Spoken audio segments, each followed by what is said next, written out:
If a Raul Fernandez wins the British Grand Prix but no fans are around to watch it, did it actually happen? Let's find out on Motorsport 101.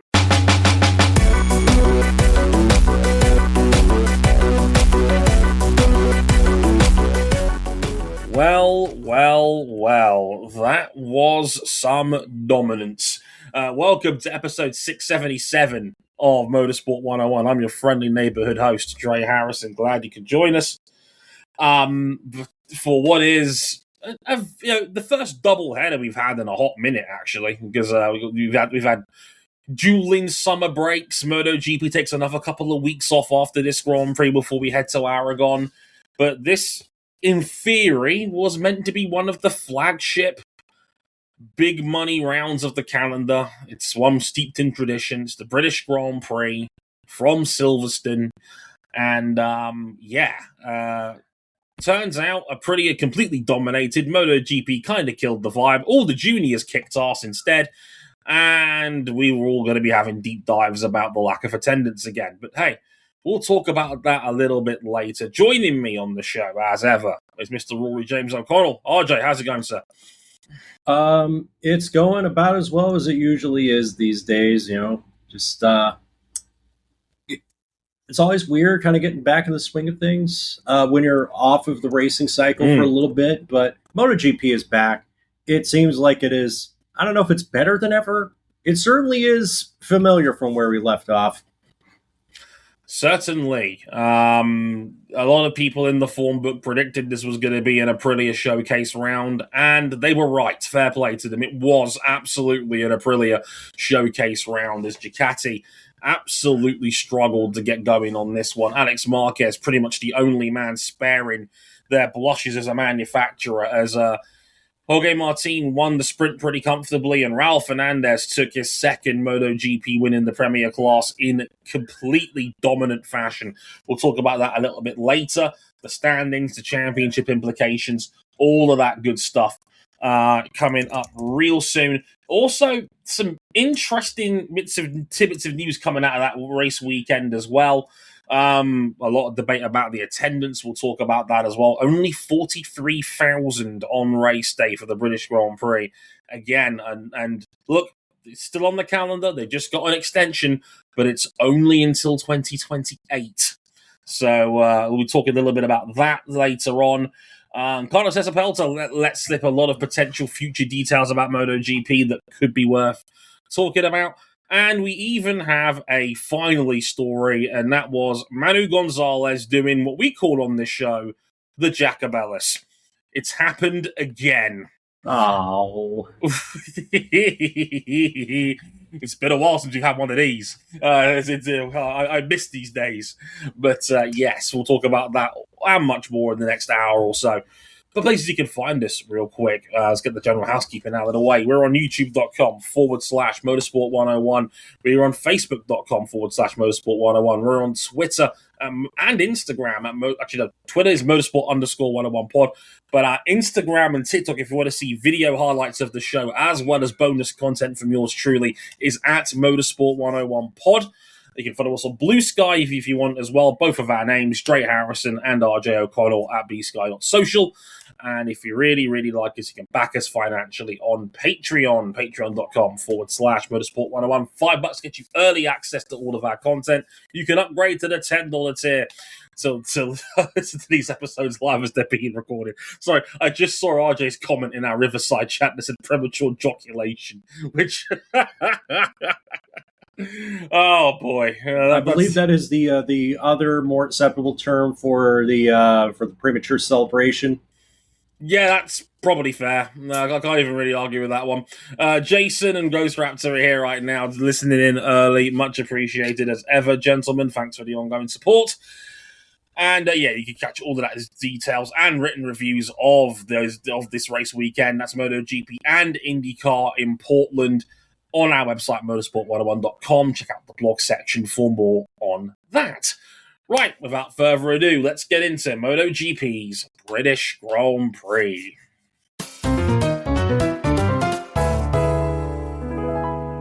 Continuing in a theme of the future is now old Italian bike, it was a story of Aprilia domination. Last weekend at the British Grand Prix at Silverstone, Aprilia's Ford bikes took 4 out of the top 5 spots in qualifying. Jorge Martin won the pole ahead of Raul Fernandez and Ayagura's Trackhouse bikes. Justin Marks was there this weekend instead of tending to the NASCAR team. I'm sure NASCAR fans won't be in their feelings about it. In the sprint, the majority of the field elected to run the soft rear tire. They were going away after just 4 laps into a 10-lap sprint. The Aprilias handled it far better than the Ducatis did. Martin took the sprint win over Agura and Bezzecchi. Aprilia's first sprint podium lockout and another Jorge Martin sprint victory in MotoGP. 19. How does he keep doing it? 19 of these. Somehow Sprint Merchant isn't going to become a derogatory claim. In the Grand Prix itself, everyone ran the medium rear tire, and while the drop-off wasn't as superior as the softs yesterday, Aprilia dominated again. Fernandez went on a rampage. He took the whole shot alongside Jorge Martin and Ayagura, who had malfunctioning ride height devices. Fernandez took a 4-second lead in the opening laps ahead of Martin and Bezzecchi. Alex Marquez briefly ran in third, but had a big near accident at turn 1. He dropped in the fourth, where he'd eventually stay. But at the front, it was Fernandez who'd lead every lap to take his second MotoGP Grand Prix victory ahead of Martin and Bezzecchi, with Ogura in the gravel trap for his first crash in a Grand Prix this season. Marc Marquez in 7th place after struggling with his shoulder, and Ducati's awful tire wear on a weekend where Ducati really wasn't at the races. So with that, Jorge Martin now has a 31-point lead in the standings ahead of Marco Bezzecchi and Ayagura, with Marquez now back to 40 points behind, and Fabio Di Giannantonio 41 points back. So it closed up in that bracket between 2nd to 5th, but obviously the story of the Grand Prix, Raul Fernandez, a brilliant performance that makes you wonder, why are you the way that you are sometimes, Raul? He's a confusing talent. He really is. You watch him and it's one of those you kind of had to be there moments, in the sense of the first 7 or 8 laps of this race, he is ripping the field to shreds. The amount of confidence that Raul Fernandez had, where he's half a second a lap faster than anybody else on track. At one point, that gap did peak at around 4 seconds. And you don't normally win a MotoGP race by 4 seconds in this era. It's rare that we see such a dominating drive from anybody in the field. And Raul just ripped it. Just completely tore the bottom out of the field. Incredible performance. And after that, the race was effectively over. He managed the gap. Martin came back a little bit, got the gap back down to 2.5 seconds, but Raul was comfortable. He was never under any real pressure of losing that lead. I mean, as we mentioned in the description, both the track houses had their rear ride height devices jammed on for turns 1 and 2, so you could see the sparks coming off them, because the bikes, obviously, they bottom out when they come off the line. Luckily, they were able to get it going again. Otherwise, that could have been far worse. But Fernandez absolutely just dominant. And we've talked about it before on this show, that we've been waiting half a decade for this. This has been the Fernandez that we all thought he could be when he was in Moto2. When he had that unbelievably dominant Moto2 season alongside Remy Gardner at Red Bull KTM, had the best rookie season in Moto2 history, and it's just been sports psychologists, a tech-free team he really didn't want to ride for, and 3 years of figuring it out when Crypto Data RNF used to own the team he's with now, with Razlan Rosali, now the artists now known as Trackhouse. We've been waiting for this for a long time, and I hope what we don't get here is that he sinks back to being 4th, 5th, and 6th again for the next 3 or 4 rounds, and then magically out of nowhere he's going to come out and then just completely destroy the field again. Because we saw that with Raul when he won in Phillip Island for the first time last year. He dominated that race too, was strong in Portimao, was strong at Valencia, and then was really rough to start this season. He was anonymous despite being on the best bike. And, he's gotten better as the year's gone on. And, again, I think Raul's only like 55 or something like that points back. He still has an outside chance at this championship. Like, Raul is 56 off the top. It's not unthinkable from here he can do it. It's just he needs to rip out 4 or 5 of these, and that's something that Raul's not been able to do since he was on a Moto2 bike, and that's what frustrates me about him, because the talent is there. It's always been there, but he's never been able to be consistent. Yeah. Also, 3 of the 5 bikes ahead of him in the standings are all the Aprilias. Those are the 2 factory bikes, and his teammate Ayagura, who, are we going to look back and say this is the moment where a champion slipped out of Ayagura's hands? Because up until this point in the last 3 Grand Prix, second in Brno, the win in Assen, second at the Saxon Ring, comes back in the summer break, looks awesome, and then out of the race.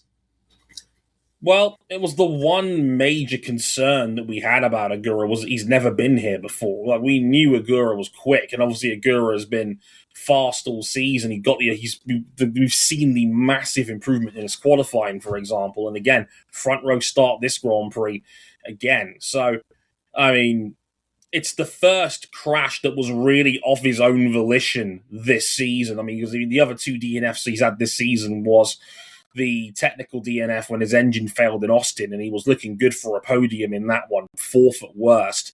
And then Catalunya, when he basically took Acosta out at the final corner and punished himself, but he's still able to finish the race. This is his first real crash in a Grand Prix this season. And besides that, it's pretty much top 5s all year for Magura. So, like, he's been able to show he's got a good floor. You hope this is just a one-off, because he can't afford to have too many more of these now, because that crash in the sprint, and then Martin would go on to win said sprint. Also, but Martin finishes second in the Grand Prix, I should say. That's 20 points you've handed to Martin, who now all of a sudden has a Grand Prix in hand with a 31-point advantage. That's a lot of points to reel in, and Jorge Martin looks like a rider that's found his mojo again after a good 2 or 3 months of trying to figure out this Aprilia and the spec that he was on. I mean, it was a known story during the weekend that basically Martin threw out his old spec of Aprilia.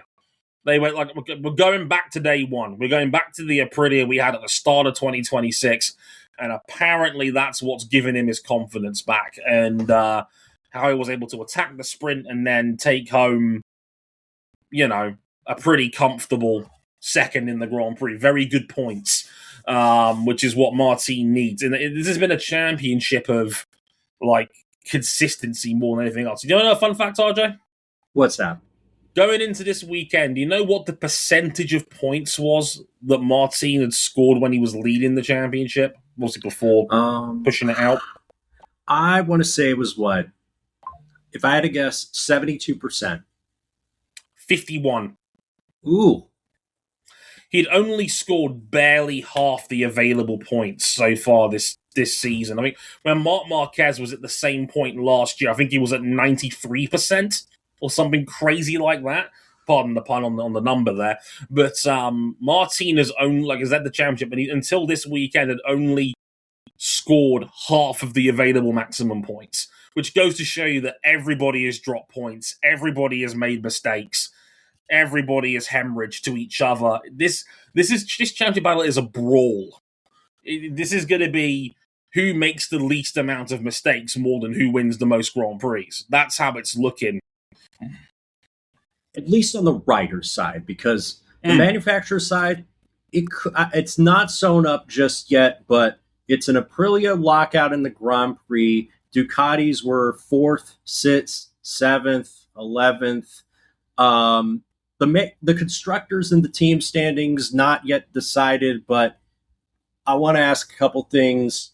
Do you think this race is that step that Aprilia needs to take towards the championship? Do you feel like they're front runners? And what do you make of Ducati coming out of this weekend where they just really weren't on it? I mean, it's kind of amazing how it's kind of too early to say because Aprilia's championship lead in the constructors is only 29 points. It's not actually that big because Ducati is still... The thing that worries me about Ducati here, and the worrying sign for Ducati is Aprilia's bad days have more come down from insubordination and their own incompetence as opposed to getting beaten on raw pace. Like, Ducati's won their fair share of Grand Prix. I want to say 5 in total so far this season. 3 from Mark, 1 from Alex, and then 1 from Digia in Catalunya. I think Aprilia's won 7 by comparison. But Aprilia are eventually not going to throw points down the road anymore. They're too strong, and the thing is, they have depth. I know Raptor mentioned it in the chat about 10 minutes ago. The fact is, now that Fernandez has won this race, it's the first time since Suzuki that... I think Suzuki, I want to say in 2020, their championship year, that all the riders of a manufacturer has won in a championship season. And the difference is Aprilia's got 4 bikes. Suzuki only had 2. They never had customers when they were in MotoGP. So I was about to say, there's levels to this. Yeah, so Aprilia's had all 4 of their riders win at least one race now so far this season. So they have strength in depth, something that Ducati arguably can have on a good day. Like, on a good day, it's there. Like, it used to be just like automatic that if they have 8 bikes, they would get 8 of the top 10 places. 6 bikes, 6 of the top 10 places. Obviously, losing Pramac factors in the equation, but you've been calling it for a while that it seems like the balance of power has shifted, that Ducati no longer has the out-and-out best bike in MotoGP. I could just say it now because Cam's not here anymore, and I could take full advantage of this now, and Cam can't counter me. It's been going this way for a little while, and it's getting really hard to deny now at this point that Aprilia's just got the best all-round bike in MotoGP now. I mean, for the technical way of explaining it is essentially... like, Aprilia's downforce is now so good. The ground effect that they generate, and I can't believe I'm talking about ground effects on a fucking motorbike. That's won't have to talk about it for another year. Yeah, we're almost done. We're almost home. MotoGP, brand new day in cinemas now. But they have such strong downforce and strong ground effect, and their bike is really balanced aerodynamically, so they can actually use the front of their bike to change direction and turn more effectively than Ducati can. I mean, there's a great clip on... I don't normally give TNT Sports its flowers, but I will on this occasion because they're borrowing... it's a fun fact, RJ, that Chaz Davies is now a rider coach these days in his post-retirement life. I remember him, yeah. Yeah, he's developed software now which can actually overlay laps over each other now. Very similar to like the ghost cars in IndyCar and Formula One when we see them in qualifying. And you could see when they're going through Maggots and Beckett's that the Aprilia is going so much faster in the quicker corners, and they're able to change direction so much more smoothly because of the downforce they've got. Their downforce is so good.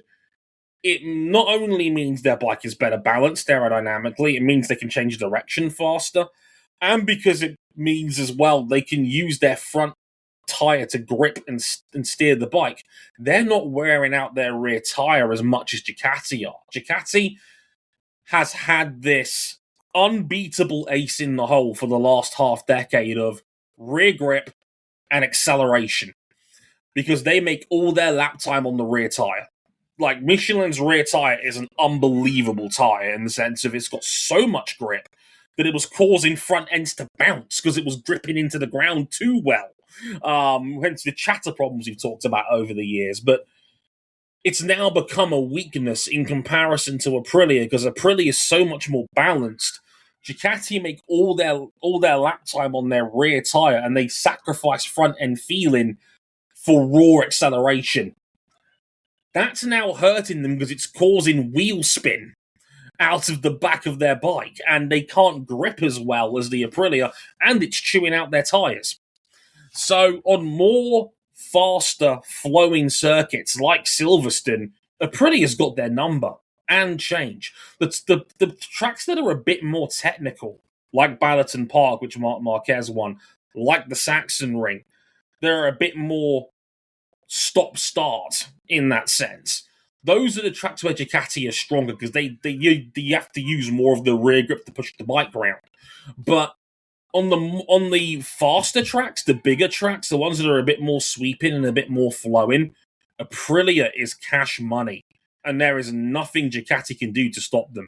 Alex Marquez was close because he was smooth. He's the smoothest of all the Ducati riders out there, but it's not a sustainable trait in this dogfight. And I think there's a fair few more tracks that are going to be quite similar to Silverstone coming. I think Ducati's in big trouble.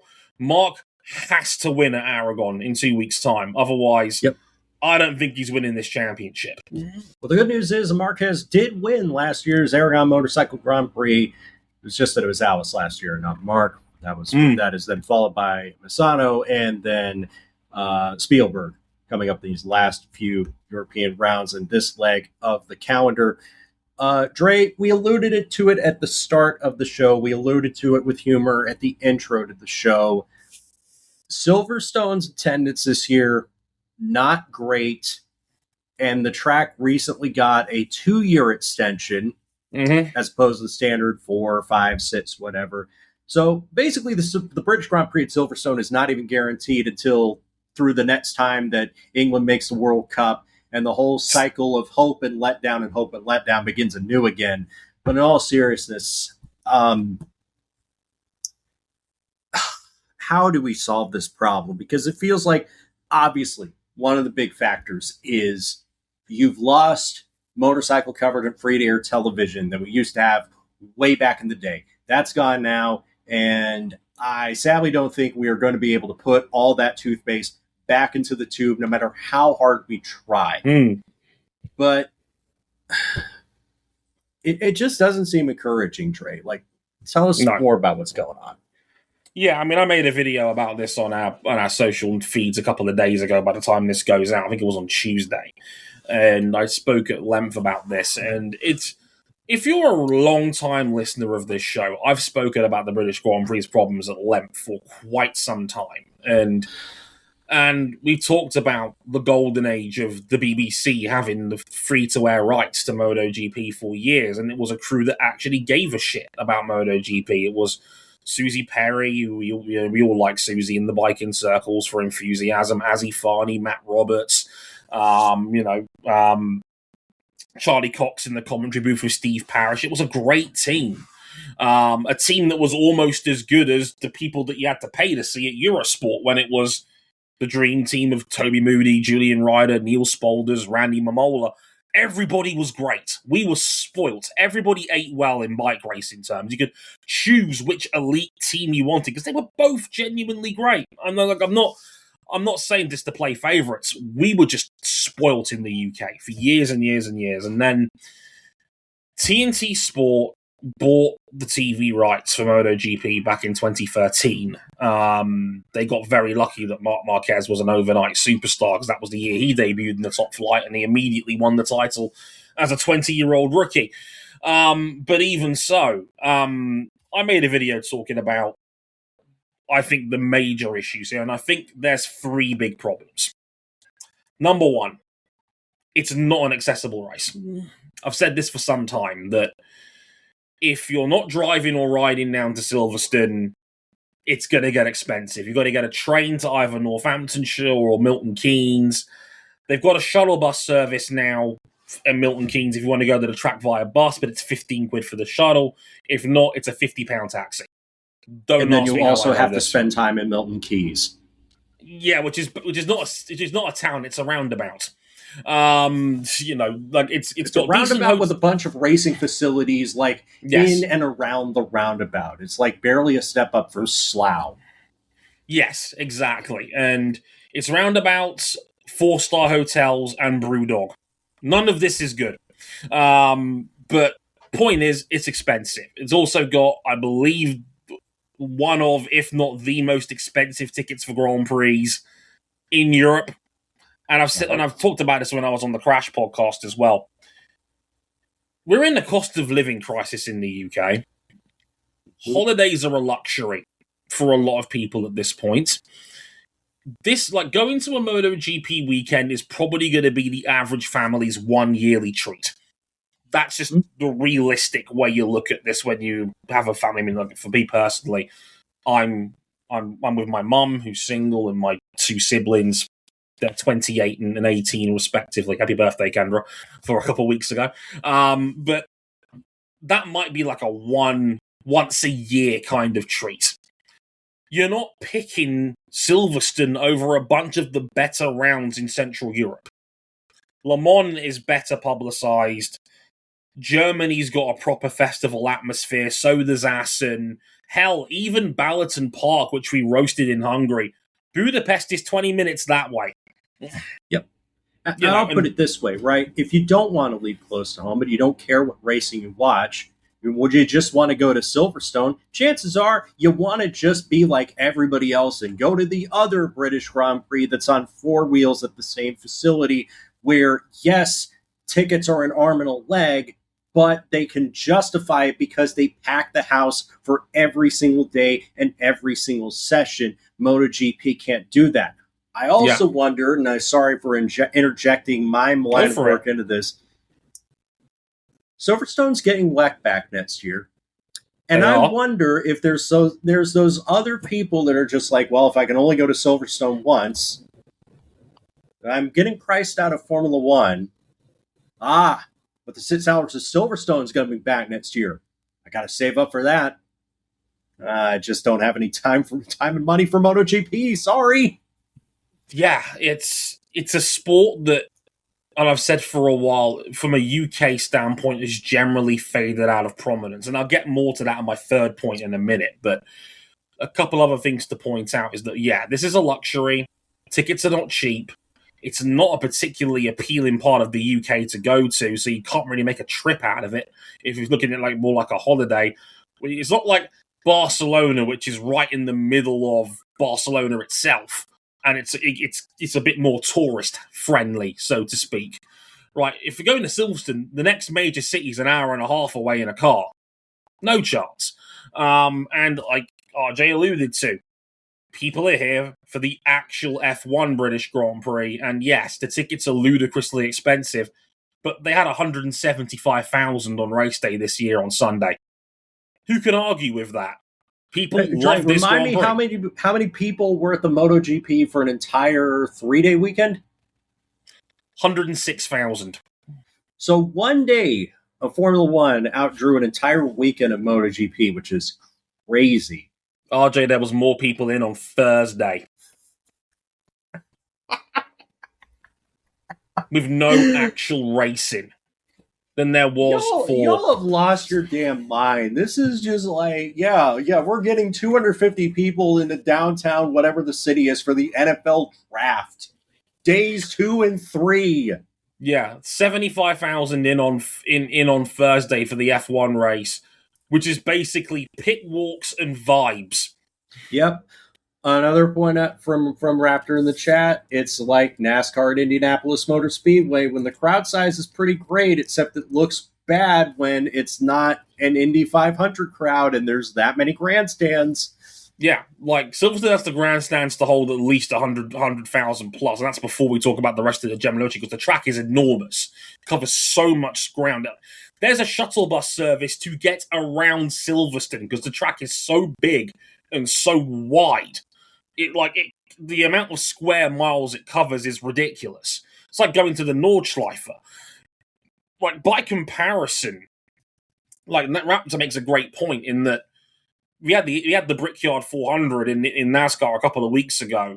They sold 62,000 seats, which is a lot for a NASCAR race. But when you're in a 250,000 facility, it looks small, And that's the same with the British Grand Prix here.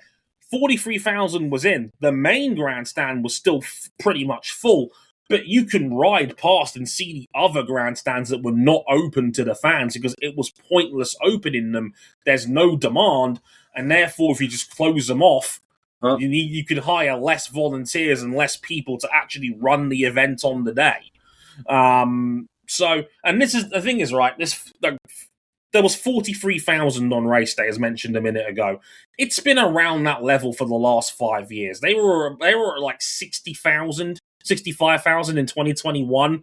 That was the peak. They've never gotten anywhere close to that since. Everybody thought last year it was a disaster moving the race back over to May. And I thought, it's going to clash with the Isle of Man. The Indy 500's on. Didn't matter. It was like the difference between that and the 99,000 they had across the weekend compared to the 106 this year proves it wasn't really the Isle of Man pilgrimage. They're just not popular. People are not buying tickets to this race.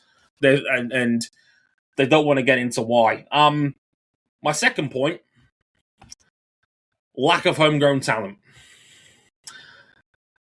A comment came up a lot in the comment section of the video I made about it on Instagram and on TikTok. Something that I even didn't take on board in the original video I made.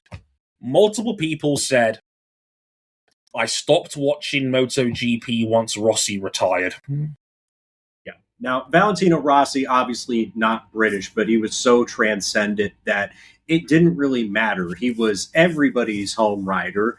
Marc Marquez is the only guy on that level. So now that Rossi's left, Marquez is in the twilight of their career. If you are not a fan of either of those dudes, who is left, and particularly in terms of home interest? Cal Crutchlow stopped riding full-time MotoGP several years ago. He's 5. Yeah. He's up and front and center on all the promotional posters for this event. And he's just here as an injury substitute for Johan Zarco. Like, it's not great. Like Scott Ogden won the pole position for the Moto3 Grand Prix. Obviously, it didn't end great. He had a nasty high side. Glad he's all right. But, man, I didn't understand how tough it's been for British motorcycle fans on prototype motorcycles. And make that distinction, probably the point you're going to make later. Do you know who the last full-time Brit was in MotoGP, RJ? It was Cal Crutchlow, obviously.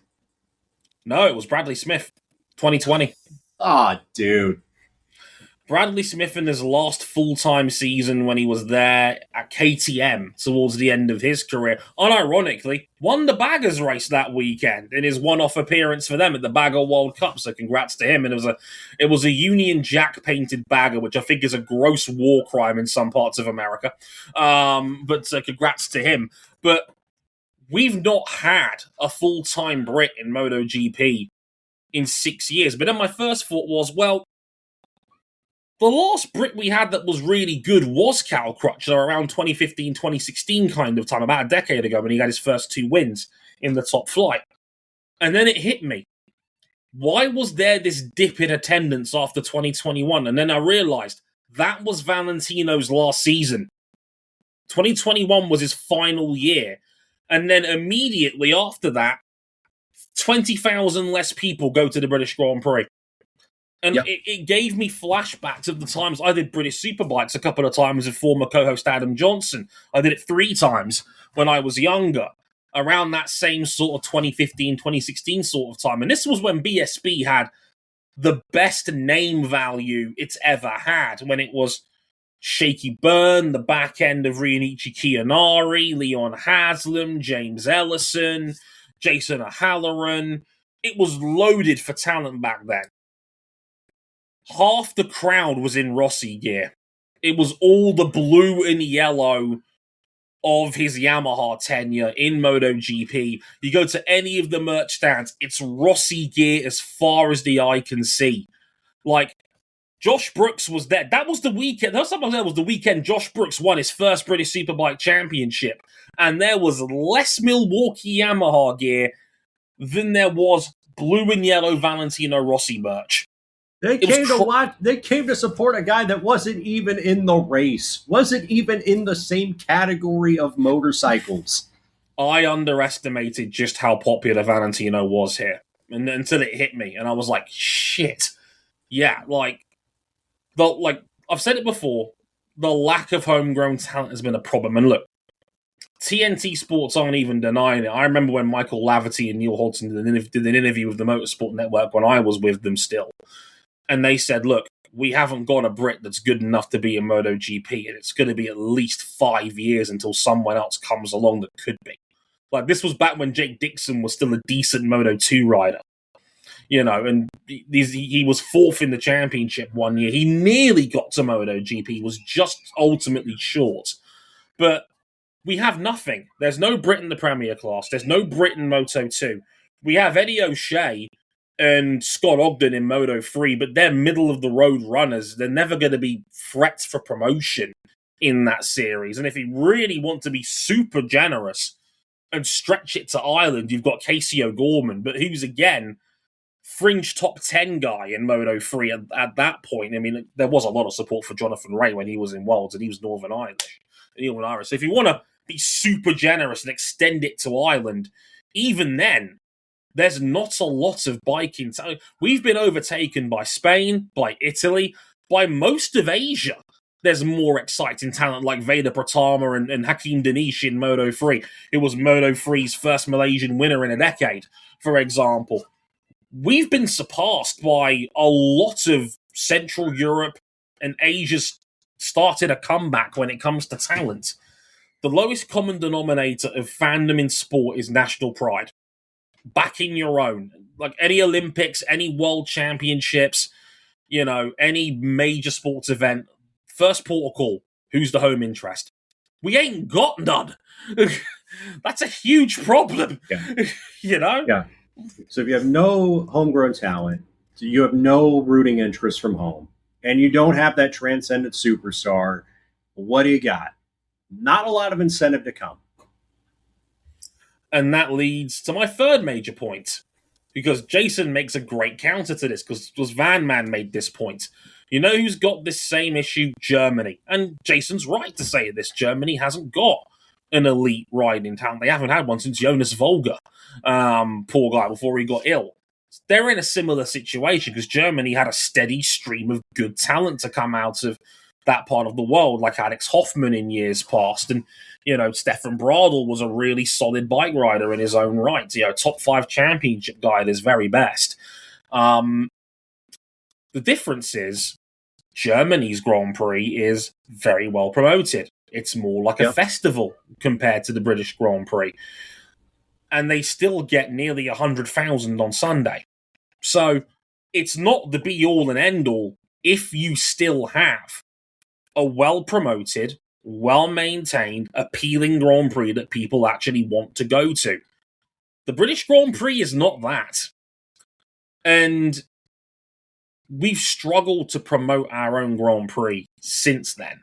We've really struggled with this in the sense of the sport going off free-to-air did not help. Like, the amount of eyeballs just watching MotoGP has probably gone down by about 80% in the last decade. Like I said, we were getting over 1 million on the BBC. It's more like 150, 200,000 now, 10 years on. We've had TNT Sports cover at MotoGP full-time now for 13 years. And as much as I appreciate TNT and a lot of what it does, it's a very stale lineup. They've had pretty much the same crew from the time they bought the sport out. Like, a few faces have been swapped out here and there. James Tozen does World Superbikes now. Ewan Thomas has been and gone. Sylvain Gintoli's become a full-time part of the coverage now, and we love Ginters. But the core has remained the same pretty much the whole way through. That's one thing. 2, we had a press conference in a special location. We actually did the press conference at Outworld in central London. Big deal. You're not doing the press at the track. You're doing it in London. You're going to do some PR, get some photos in, promote yourself. Who's the biggest name in the sport? Marc Marquez. Marc Marquez weaseled out of going. He was scheduled to do the press conference, but he said he wanted to prepare for the weekend and he didn't want the extra trip to go to London. Pedro Acosta and Marco Bezzecchi are brilliant bike riders, of course they are, but is the average person going to recognize them? No. It's like in the NFL. How many NFL players could you recognize if they weren't wearing a helmet? Like, the quarterbacks you probably recognize. Josh Allen. Yeah, it's like, better question to ask. How many non-quarterbacks would you recognize without their helmets on? Yeah, like, if you look at recent history, if Larry Fitzgerald walked past you on the street, congrats to his Hall of Fame induction, Would you recognize him? Would you recognize someone like Julio Jones if he was walking past you on the street? I'll be honest, probably not. It's the same problem. These guys aren't stars.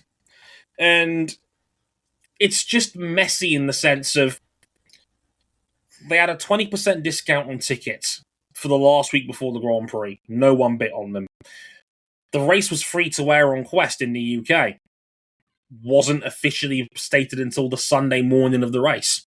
What good's that at that point? There's no promotion. We haven't got a highlight show on free-to-air TV.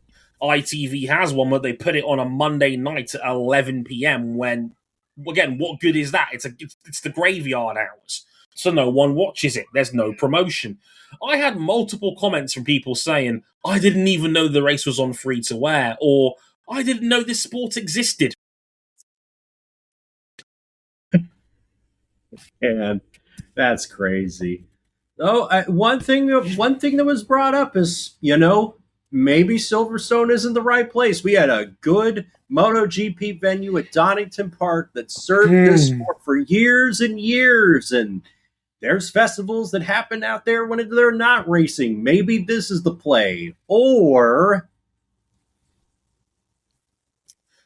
the problem with that is that, and don't get me wrong, I understand why people love Donington. It's a great track. It's been a bike racing staple for decades.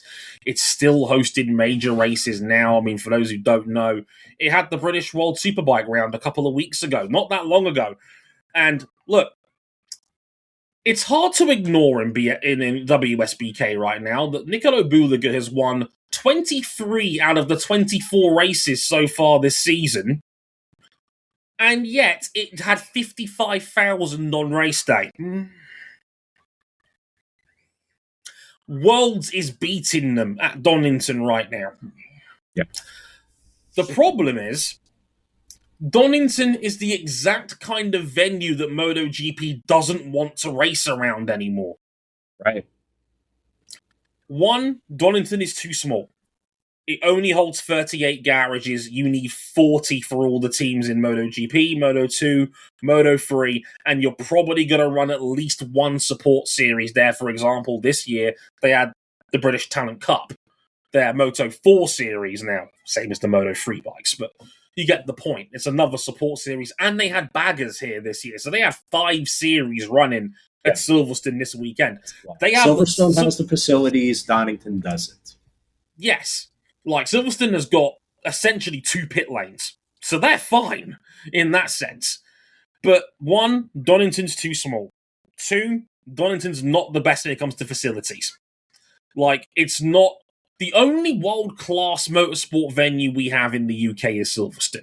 Do not sit here and try to tell me that Brands Hatch and Donington and other places are world-class racetracks. They're not. Okay? Silverstone is the only one that's FIA grade 1, and for good reason. Okay? Like, a reminder, and this is one that's going to hurt bike fans, and I'm going to make this point anyway. Why do you think we're not racing at Phillip Island anymore? Because nobody will suck it up and just sleep in their car and deal with the terrible coffee and the cramped media rooms and the cramped garages because the sport's getting modern. We don't like it. MotoGP wants glitz, glamour, VIPs, big names, big facilities. They want to get their dicks out and slap it on the table for everyone's viewing pleasure. Like, that's what they want to do. Donington doesn't... Could you imagine right now if they announce, we're taking the British Grand Prix back to Donington? They would look stupid in the eyes of the mainstream motorsport fan. Recession I love Donington. Right, it's like, MotoGP doesn't want loss leaders anymore. That's why it's rolling the dice on getting rid of Phillip Island and having this Adelaide street track. It's exactly the sort of event that they would want to pull off to try and get buzz in the country again, because Phillip Island was in the middle of nowhere, it was hard to get to, and while it produced great racing, it was derelict as a facility. Donington is not quite as bad as Phillip Island in that regard, but it's not world class. It would be a bad look on TV for them to go back to Donington now.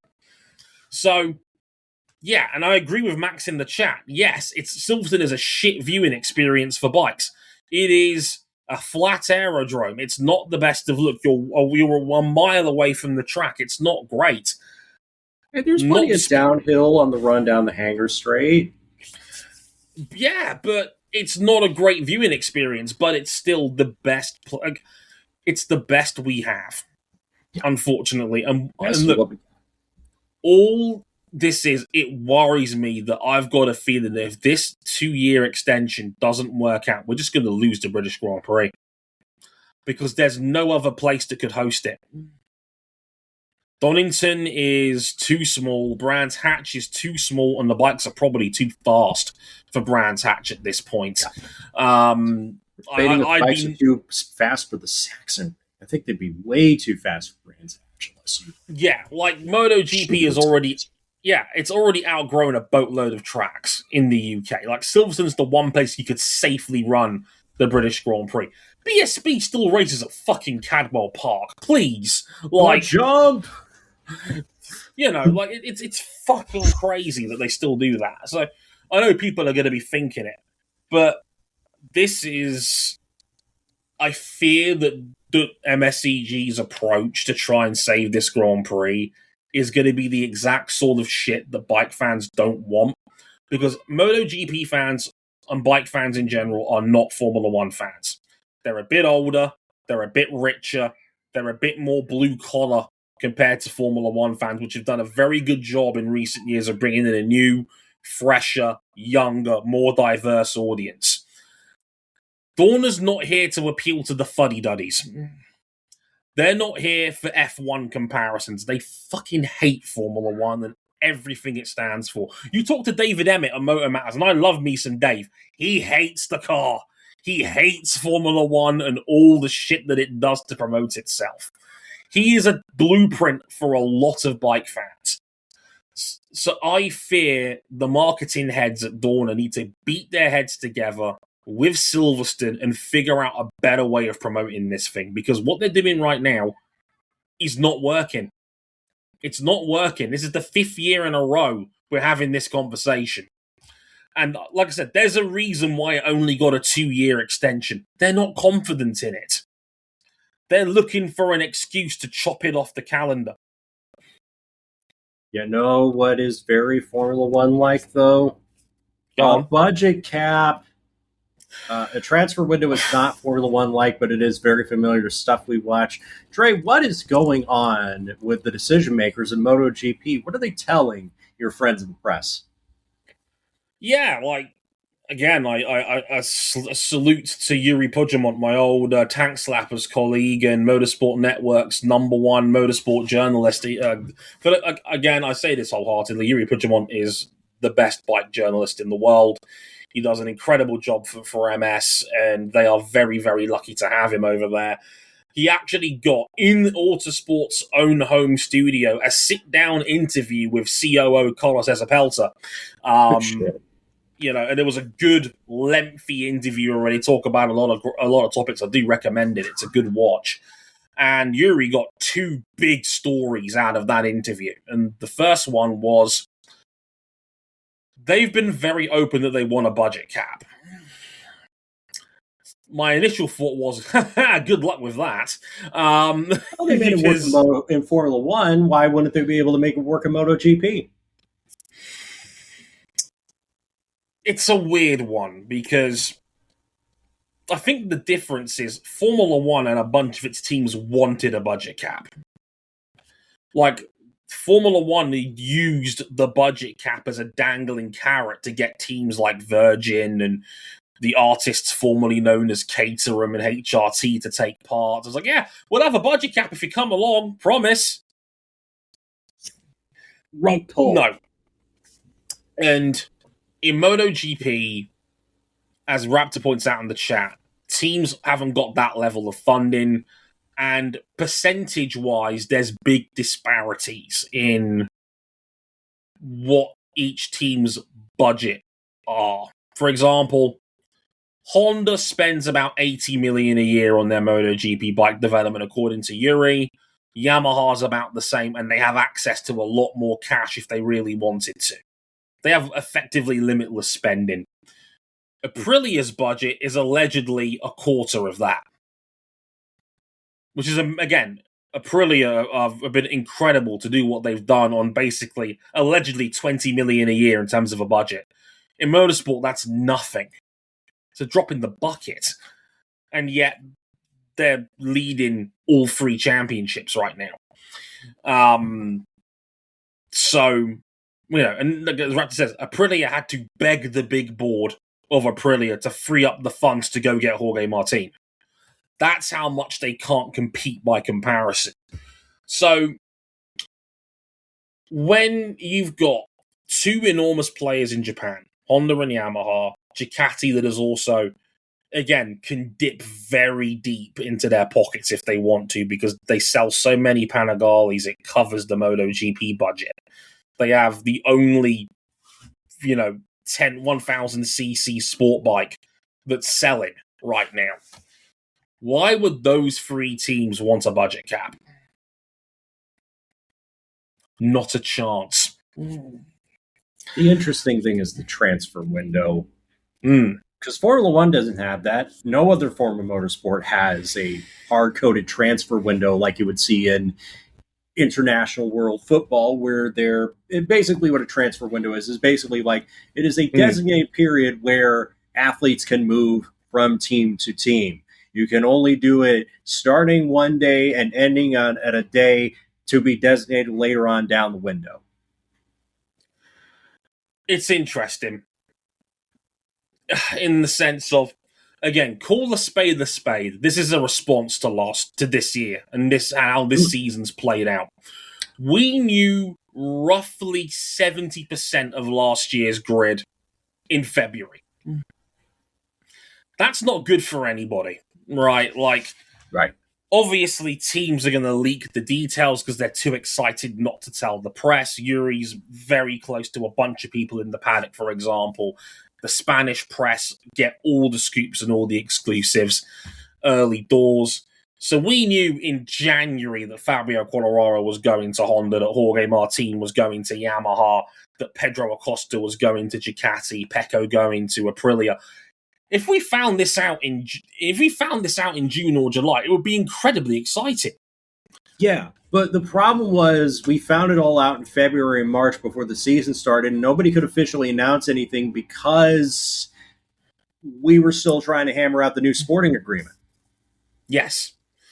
So again, it's like, it's not the factory's fault. They probably would have announced it early if they had the opportunity to, but because they were all hammering out their new commercial agreement, they were like, well, we might have to change the contract language here, so let's not sign anything until we know what we're going to sign up for here.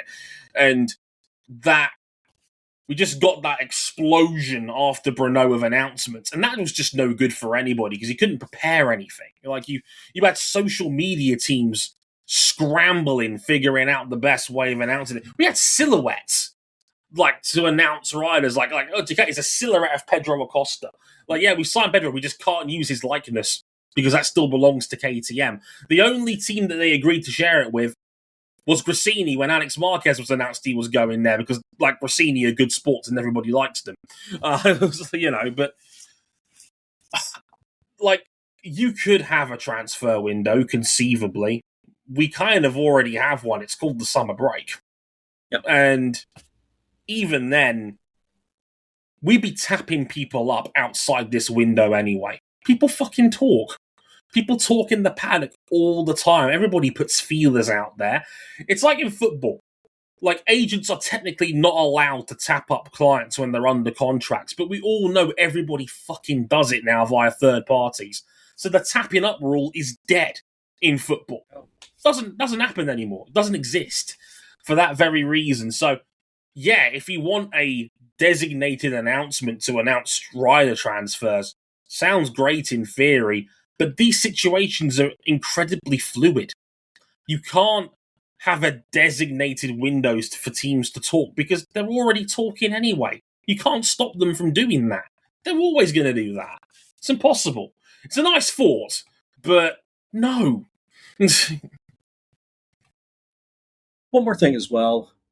We got to talk about what happened in Moto 2 because you have been Oh, banging the drum on behalf of Manuel Gonzalez. You know, he may be a bit of an overager. He may be a bit of a third year, fourth year fun ruiner Moto 2, but he's performing so well. And if he performs like this, he should get a ride in a world championship. If not MotoGP, then certainly World Superbikes. And then he goes out and did what he did on Sunday. for those who didn't see the Moto 2 race, and I highly recommend you do, it was another fantastic Moto 2 race and a race of the year candidate without any question. 5 different leaders of this race, overtakes, passes everywhere. We even had a Tony Arbolino sighting for the first time in a couple of years. Good for until he crashed. But it's an exciting race. There's 2 laps to go. We're building up to the usual crescendo. Final lap incoming. Manu Gonzalez is attacked at the penultimate chicane at Club. He's taken the lead. He's gone around the final corner and crossed the line to start the final lap. And Manu's miscounted. He thinks that was the final lap. He's 1 lap short. He's gone full Aleix Espargaro from Catalunya 2022. So he slows down, thinking that he's won the race. He hasn't. The race has still got a lap to go. And then all of that, Danny Holgado, who's directly behind Manu, has to take evasive action because obviously Manu has slowed down unexpectedly in front of him because Manu thinks he's won the race. He tries to veer off to one side at the last minute. He can't quite do it. He clips Manu Gonzalez's exhaust. And then the exhaust falls out of place and dangles and grinds on the ground, breaking Manu's bike. The leaders are going off to start the final lap. Manu is now limping his bike home, obviously grinding on the ground. It's the weight distribution's all out of whack. The exhaust isn't working properly, so he's down on power. All of that nonsense. Turns out, Filip Salac goes on to win the race. It's the first Czechia win in any class in, nearly 16 years. Karel Abraham was the last Czechia rider to win in any class in Grand Prix motorcycle racing. So good for them. And Salac has been due one. It was his first ever Grand Prix win, so delighted for him. One of the real good dudes in the Moto2 paddock, and very happy to see him get a win.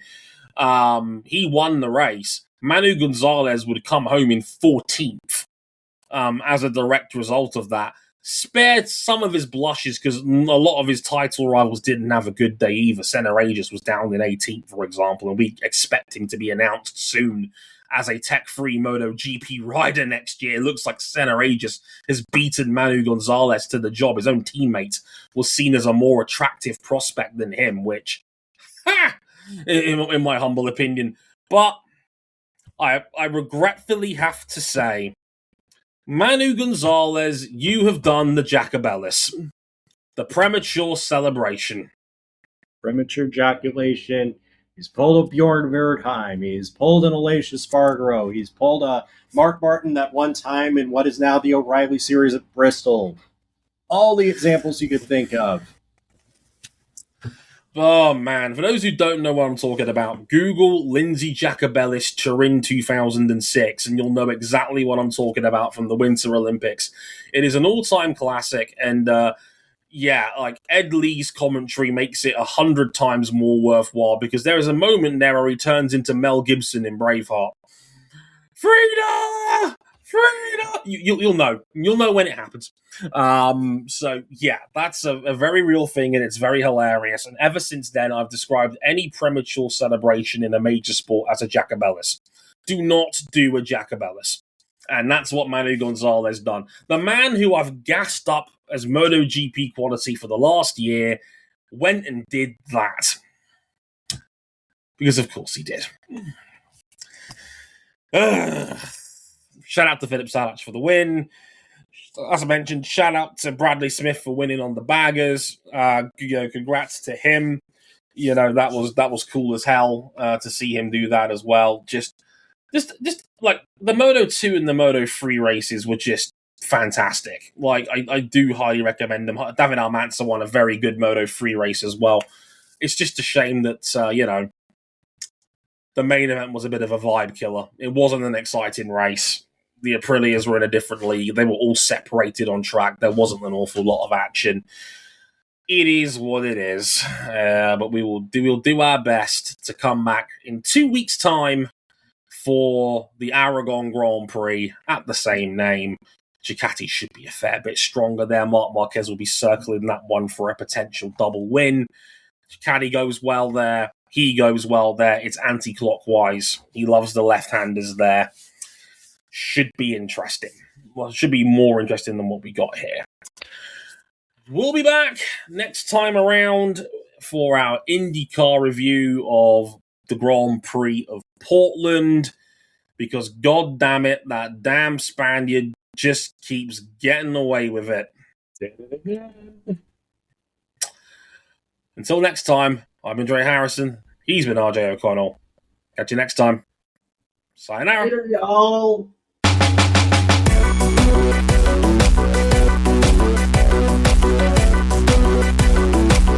And once again, Johan Mir failed to finish. What a surprise. Oh, dude.